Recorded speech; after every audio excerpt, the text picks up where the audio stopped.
Alright guys, so today I'm doing a test ride video on the brand new Harley-Davidson Road Glide ST. So we got the shorter bags, we got different suspension, we've got the 117 cubic inch Milwaukee 8 in this one, we've got a different seat, and then it is confirmed that they did tune it up a little differently in terms of suspension, so that's cool, and it is a noticeable difference. We're actually in the afternoon right now as of me recording this, but all morning we have been here at Indy, which is a motorsports park or a track. We're getting out onto the road, we're going to do about 120-mile ride. So I guess part of the track doubles as a landing strip for planes, and the owner is a fan of fighter jets. Pretty cool. If you guys are clicking on this video, I assume you're looking to know about this motorcycle, which Harley-Davidson recently released. I have had a decent amount of experience with the Harley-Davidson Road Glide before, but with them basically making some changes with the ST, haven't had too much experience, but there are obviously a whole ton of similarities. Like, it's changed, but it's not changed a lot, but the things that they did change is kind of refined for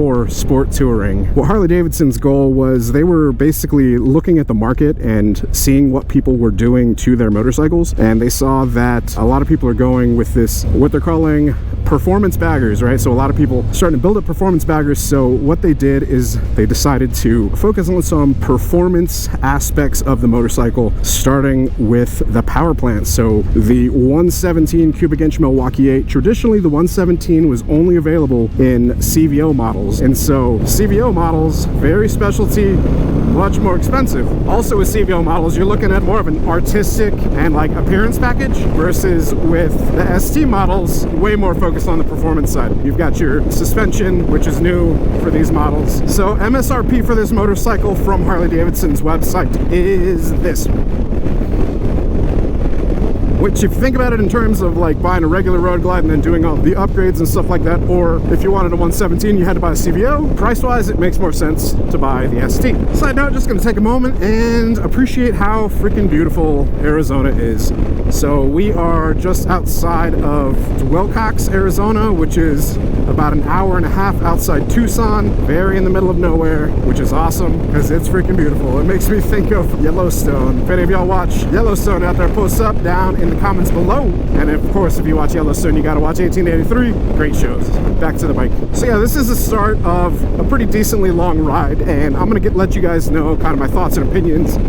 The roads out here are not very smooth, so I'm sure you can hear that in my voice, but it's really not bad in the seat. It is causing me to bounce around a little bit, but in terms of like on my back, feels totally fine. So in my test ride videos, what I do is I want to let you guys know about how the bike feels. You guys can read a spec sheet just as well as I can, and so if you guys are interested in those really hyper detailed tech specs, visit the link down below. I'll be sure to link to Harley-Davidson's website so you guys can read through those. What I'm going to focus on is letting you guys know how the bike feels in terms of handling, braking, power, ergonomics, stuff like that. It does have traditional controls for a Harley-Davidson. So on your left side, just starting from the top left and working our way to the bottom right.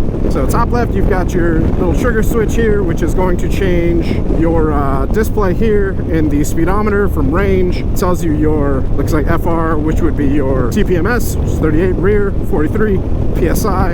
You've got your odometer, so 534 miles on this one, back to trip A and trip B. Then you've got your traction control button there at the top. On the bottom, you've got your horn, you've got your high beam there, indicates in that display there. And then on the bottom, you've got your basically press to flash. Oh, we're pulling over for a little media thing, which is cool because I can get off and explain the bike a little better instead of having to ride and talk about it. Left indicator, you've got your voice to text if you've got everything hooked up like to Bluetooth comms unit. You've got menu selection. This is going to be for your screen, so if we do turn it back on, show you guys kind of some of that. So if we press in, goes home, and you got volume up and down, navigation there. If you go left, you got music. You go right, you got phone. You got your other little thing here to control that, so you don't have to take your hands off the bars, but it is touchscreen capable, so you can basically touch. Got navigation if you want to go back home. Here, calls, music, that's if you link it up to Bluetooth and all that stuff. You got your settings, so you can basically go through all that stuff.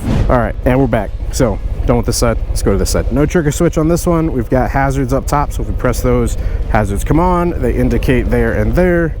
Turn those off. On the bottom, you've got your starter, then you've got your on-off switch. You've got your back button, so that's for the infotainment, and your right indicator. Then that little toggle there, once again, was for, like I was showing you earlier. You've got a couple spots here if you want to put like accessory switches and buttons and stuff like that for lights. Down here, you do have a cigarette lighter plug compartments. You've got a compartment here, which is kind of interesting. It's hitting the clutch cable. With what? I thought you were messing with your camera. No. For those of you that don't know, her two wheels behind me. She's on the press ride here with us. Right side, you got a cubby as well. This one's a little larger. You can fit like a pair of gloves and stuff like that in there, or your phone. You also got like a little USB drive, so if you want to connect up, USB, recharge. Gas cap on the right, plain dashboard in the center, fuel gauge on the left. Real quick, just a little bit of gravel in this lane on this side, so just...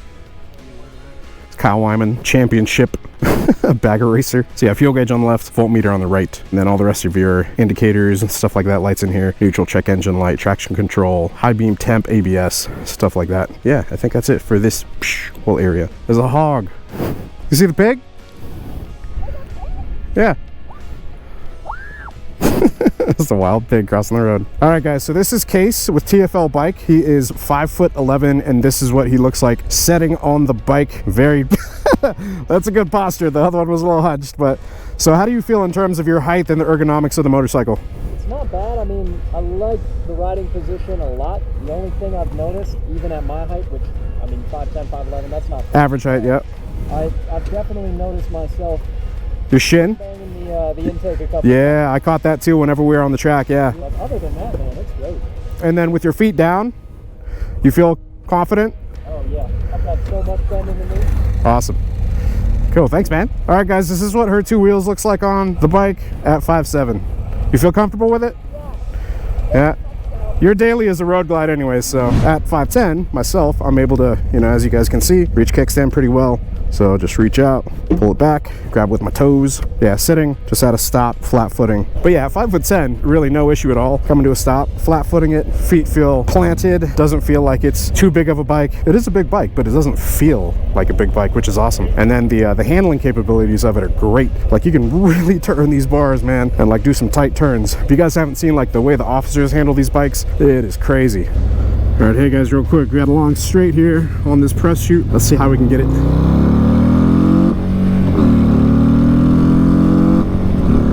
Man, it shuts off at 5,500.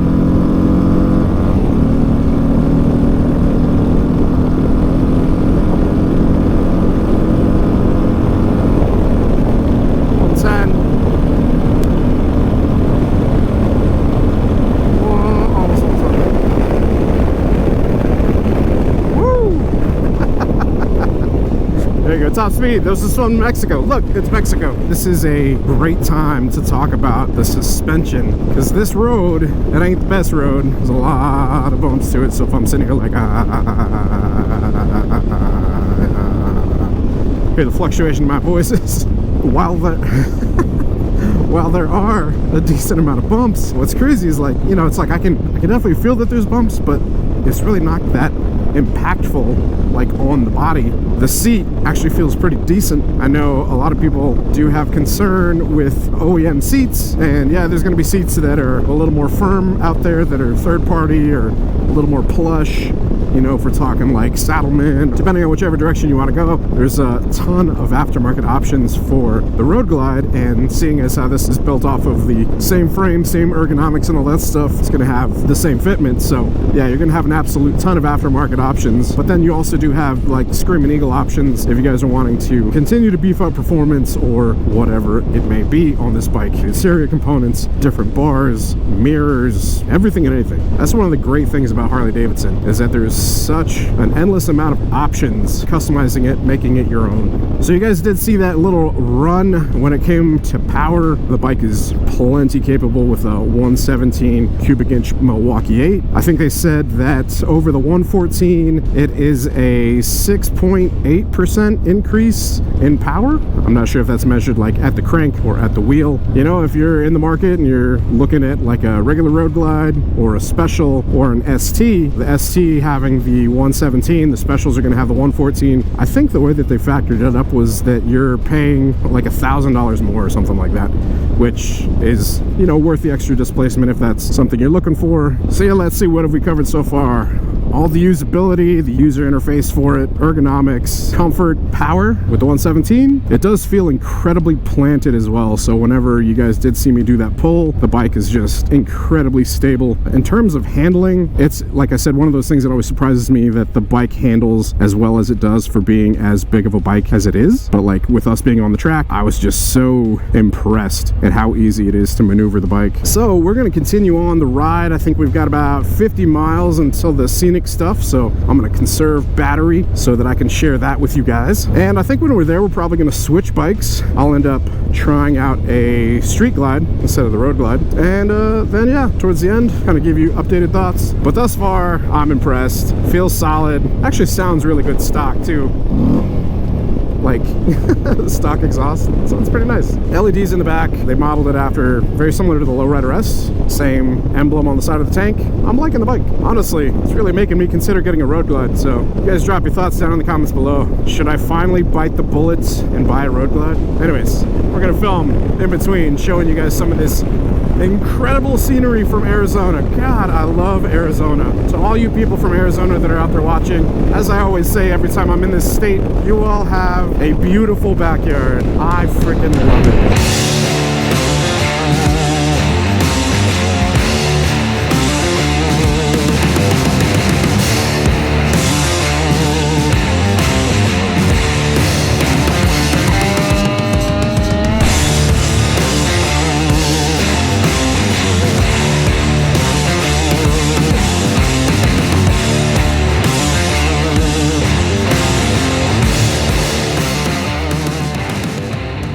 Alright, there we go guys, we're at the Outlook. Let's get some shots of this and then we'll wrap up our thoughts on the Road Glide ST.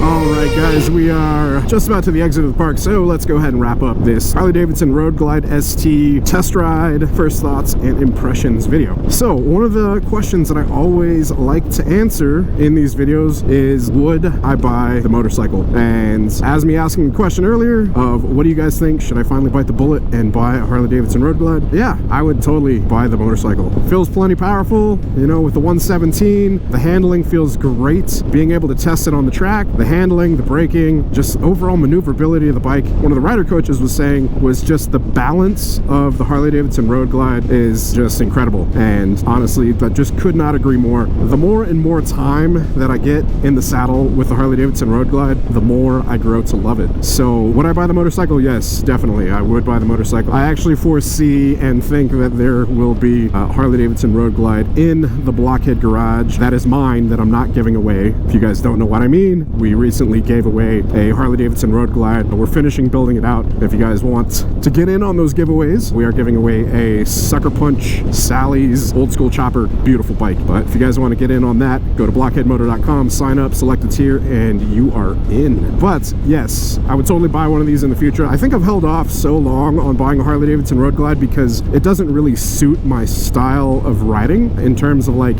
you know, they're more aimed at long distance, but with them aiming more towards the sport touring, as they're calling it, ST, performance bagger market. I mean, not like a huge amount of changes, but enough that it does feel different and it's noticeable when you're riding the bike. So yeah, I could definitely see one of these in the Blockhead garage for a personal bike in the future. There are trips that I want to do that are a bit further. Something like this would be just great to have for the performance, for the cruise control, for the blocking the wind, for the storage, the creature comforts that come with the Harley-Davidson Road Glide. And those creature comforts being storage in the back with the bags. You've got the storage compartments here. You've got charger here, navigation. a sound system, so if you want to listen to music, hands-free, if you want to make and take phone calls and stuff like that, connect it to your phone. There's just like a lot of modern conveniences built into this motorcycle. Different suspension, larger engine. It's really nice that Harley-Davidson is listening to the consumer base, and they're seeing what people are doing with their motorcycles out there, and then they're starting to do those at the factory, which is great. It's one of those signs of a manufacturer being in touch with their customer base, which is awesome. And it's always like a really, really good sign for companies to be in touch, because, you know, if they lose touch, that's whenever they start making stuff that like nobody's interested in. I don't think this is that at all. I think this is definitely a bike that a lot of people are going to love. I know with the Lowrider ST, it is pretty much sold out already for the first round. People are just absolutely loving the look of that bike. I would have to see it in person for the fairing. Like, I'm not traditionally a huge fan of like FXRP or FXRT style fairing on a motorcycle, but anyways, we're getting off topic there. Overall, I'm really impressed with this motorcycle, especially for the fact that we got to take it on a track. If that's not a manufacturer really wanting you to put their product to the test, like, I don't know what is. To be able to see Kyle Wyman, who is a national racing champion, take this bike, stock configuration, and ride it like he did on that track was just incredible. And so I think they're really kind of disrupting and changing what people's opinions are and their mindset about what a bagger is. I think it was the head of the Screaming Eagle division. He was basically saying, like, what's more American than taking something that doesn't seem like you should be racing it and racing it? And he said people are going to be like, why? And then the American response is, why not? So to me, it's awesome being able to like sit down with the people that are responsible for this, the people that are, you know, the team that it takes to put something like this together, seeing where their mindset is, seeing the product that has come to fruition because they're in touch with the community. So hats off to Harley-Davidson. I can definitely say a Road Glide is in my future. When? I don't know, man. We got a lot of projects, but dear Harley-Davidson, I mean, if you guys are interested in doing, you know, a Harley Road Glide ST build series with Blockhead Moto, you know, let me know. Wink, wink. But yeah, if you guys have any other questions on the bike, be sure to post down in the comments and let me know if there's anything I haven't covered. Like I said, these videos are more meant to give you guys an idea of what the bike feels like. It's not like for hyper detailed tech specs, because like I said, you guys can read a spec sheet just as good as I can. So I'll be sure to drop a link down in the description below to Harley-Davidson's website so you guys can look over all those specs. I do also usually try to include a criticism. While I was talking nicely about the seat earlier, after going, what have we gone, probably like 60 miles or so, the seat definitely leaves you wanting a bit more. Now, it is a solo seat and it does have that little lip up which holds you in nice whenever you're getting on it, but on distance trips, you know, like today we're riding 120 miles and we've gone about halfway so far, I did find myself wanting to scoot back, and with that little lip there, it's like it doesn't really give you much of an option to scoot back. But a seat is just one of those things. It's a very personal thing, so some people might love it, some people might dislike it. And like I was saying earlier, the great thing about seats is that there's an absolute ton of options out there for people that potentially would want a different seat. So easy solution, not a huge criticism. So like I said, if you guys do have any questions, though, post down in the comments below, let me know, and based on my experience with this motorcycle, I will be sure to answer to the best of my knowledge. I want to give a big special thanks to Harley-Davidson for the opportunity to come out, to test the bike out, to make some content on it, for the training that they gave us at the track. Just absolutely incredible to come out here and ride these beautiful rides, and just big thanks to Harley-Davidson. And you guys do me a favor, be sure to hit the like button, because all that helps with the YouTube analytics and stuff. And basically, like, Harley-Davidson's investing in us as influencers and people that are marketing in this very niche, or niche, however you want to say it, moto market. The better the videos do, the better they perform, the more opportunities we get like this to continue to make content like this for you guys. So if y'all enjoy it, it means a lot if you hit the like button, if you hit subscribe, and if you guys want to continue to see content like this, hit that bell icon so it sends you notifications of future uploads and activity and all that. Until next time, you guys ride safe out there, stay vigilant, catch you guys in the next one. Look at that beautiful view in the rearview mirror. Riding motorcycles with friends in a beautiful spot. A lot to be grateful for. All right, catch you guys in the next one. Peace.